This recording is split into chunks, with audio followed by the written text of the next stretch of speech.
கலைஞர் ஆட்சி காலத்துல அதிகமான சம்பாத்தியம் எங்களுக்கு வந்துச்சு. அவர் பல்வேறு தொழில்கள் பண்ணாரு,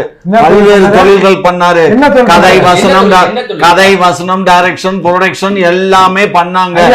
என்ன நொய்யா 53 படம் தான் ஐயா. 53 படத்துல பிச்சைக்காரனா சாப்பாடு அது இருப்பானுங்க. அதுக்கு என்ன பண்ண முடியும்? சந்திரபாபு கூட தான் கட்டின பொண்டாட்டிய விட்டுட்டு ரோட இருந்தான் குடியாரப்பைய.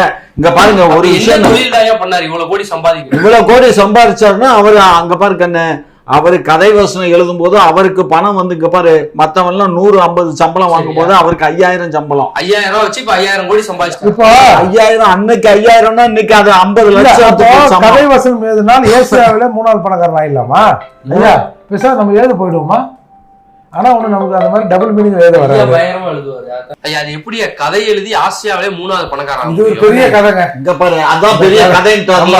அதான் பெரிய கதை விடுறதுலயே மண்ணு ஏர்போர்ட் மூர்த்தி அவர்கள் விடுவதில் மன்னன் என்ன